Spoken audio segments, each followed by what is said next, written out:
በስመ አብ ወወልድ ወመንፈስ ቅዱስ አሐዱ አምላክ። ክቡራትና ክቡራን እንደምን አላችሁ? ሰላም ናችሁ ወይ? እስቲ ዛሬ ለየት ያለ ነገር እጄ ነው የምመጣ። ብዙ ሰዎች ይንጫጫሉ፣ ብዙ ሰዎች ሊጮሁ ይችላሉ። ነገር ግን ከእውነቱ ፈቀቅ ስለማልልና ስለማይሞቀኝም ስለማይበርደኝም ስለማልጨነቅም እውነትን እውነት ብዬ ስለምሄድ ረግጬ ስለማልፍ አንድ ነገር ማለት ፈልጌ ነው። እሱም የምናገረው ስለ አውደ ነገስት ነው። አውደ ነገስት ማለት ምን ማለት ነው? አውደ ነገስት አራት ስም አለው። አውደ ነገስት ፍካሬ ከዋክብት፣ ሁልቆ ከዋክብት፣ ሁልቆ ፊደላት ምናምን ይሉታል። በየዘመናቱ ሊቃውንቶች እንደዚህ ይሉታል። ትክክለኛው ስም ግን ሁልቆ ፊደላት ነው እንጂ አውደ ነገስትም በዚያን ጊዜ የተሰጠው ስያሜ ነው። እንዴት እንደተሰጠው እመጣበታለሁ። እና ይህ አውደ ነገስት ከቤተ ክርስቲያን መጽሐፎች አንዱ መጽሐፍ ነው። እንዴት ብትሉኝ ፍትሐ ነገስትና አውደ ነገስት የአንድ ሳንቲም ገጽታ ናቸው። የአንድ ሳንቲም ገጽታ አውደ ነገስት ይሄ፣ ፍትሐ ነገስት ይሄ ነው። ምክንያቱም የድሮ ነገስታት ሀገር ሲያስተዳድሩ አካላዊ አስተዳደርን በፍትሐ ነገስቱ፣ ረቂቅና መንፈሳዊ የመሰሉ ነገሮችን ደግሞ በአውደ ነገስቱ ያስተዳድሩና ህዝቡን ይመሩ እንደነበረ የታሪክ መዛግብት ይናገራሉ። አሁን አንዳንድ ወገበ ነጭና የባንዳ ተከታይ የሚመስሉ ሰዎች ወይም ደግሞ ምዕራባውያን እንደ ጭቃ ጠፍጥፎ የሰራቸው ሰዎች አውደ ነገስቱ የጥንቆላ መጽሐፍ ነው ይላል።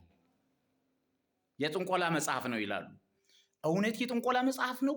ኢትዮጵያውያንና ትውልደ ኢትዮጵያን እውነት እንደሱ ነው የምትረዱት? እስኪ በሞቴ አንድ ሽልማት ያለው ጥያቄ ልጠይቃችሁ ነው።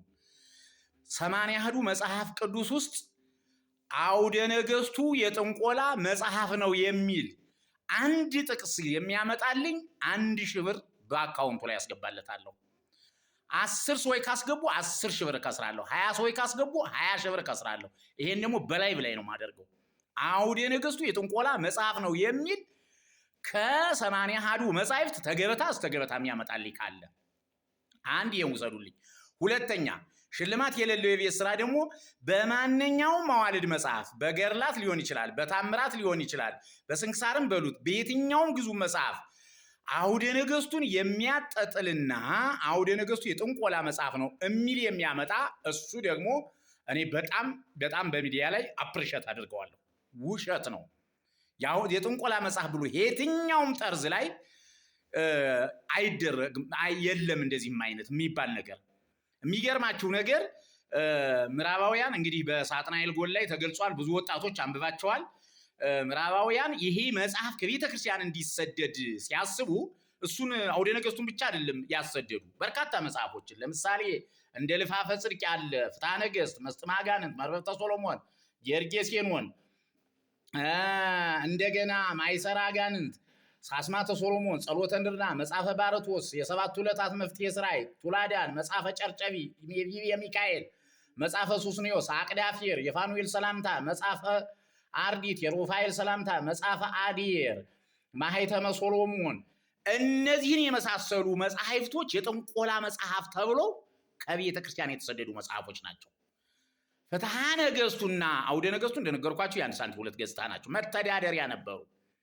ከዚያም በኋላ ጥሩ ጥበብ እንደሆነ ጥሩ ሙያ እንደሆነ ሲያውቁ እነሱ ከዘመናት በኋላ አዘምነው ለማምጣት ስለፈለጉ የጥንቆላ መጽሐፍ አሉ። እኔ የምለው የሀገራችን ምሁራን፣ እንቁ ምሁራን፣ አራት አይና ምሁራን እንደነ ታደሰ ሮዳስ ያሉ ሊቆችና እንቁ ሰዎች በዚህ ፊደል በዚህ ሁልቆ ፊደላት ቆጥረው እንግዲህ የፀሐይ ግርዶሽ በዚህ ቀን በዚህ ሰዓት በዚህ ምናምን በዚህ እስከ ሰከንዱ ተናግረው አንድም ሳይሸራረፍ ለዓለም አላሳዩ እና የጥንቆላ መጽሐፍ ነው ነው ወይስ ከአውደ ነገስቱ ውጭ ነው እነዚህ ሰዎች የተናገሩት? ከየት ነው ያመጡት? አቡሻክሩን ቆጥረው እኮ ነው፣ ፊደል ነው የቆጠሩት። አውደ ነገስቱን ፊደል ነው የሚቆጥረው። ሌላ ነገር አጋንንት የሚጠራው ነገር የለውም። ይሄ ነው እውነታው ነገር። እና ደግሞ ቅዱስ ሄኖክ በሰባተኛው ዓመተ ዓለም ላይ መቼ የፀሐይ ግርዶሽ እንደሚሆን መቼ ምን እንደሚሆን ሲጽፍ ያንን እነ ሊቆቹ ተምረው አግኝተውት ነው። ይሄን መጽሐፍ ቢሆን እንግዲህ የዚያን ጊዜ የነበሩ ሰዎች የዚያን ጊዜ የነበሩ ሰዎች ቀምመው ለሰው ልጅ ለመንፈሳዊ የተሰወረውን መግለጫ የማይታየውን የህመም ሊሆን የህመም መመርመሪያ እንዲሆን በሽታዎችን በምን መንገድ አንድ ሰው እስከ ዕለተ ሞቱ ሲደርስ ምን በሽታ ሊገጥመው እንደሚችል ሊተነብይ የሚችል መጽሐፈ ነቢያት እንጂ ይሄ መጽሐፍ ቡሩክ መጽሐፍ እንጂ በምንም ታምር የጥንቆላ መጽሐፍ አይደለም። አንድ ማስረጃ እንድታመጡልኝ በእግዚአብሔር ስም ጠይቃለሁ። ሌላው እቀጥልበታለሁ። 4-5 ቪዲዮ ነው መስራት የምፈልግ በዚህ ነገር። ስለ አውደ ነገስቱም አንዳንድ ሚዲያ ላይ ወጣው የለፈለፉ ሰዎች አሉ። እነሱን ደግሞ ነገ መጣበታለሁ። ጠብቁኝ። ሼር ላይክ አድርጉ።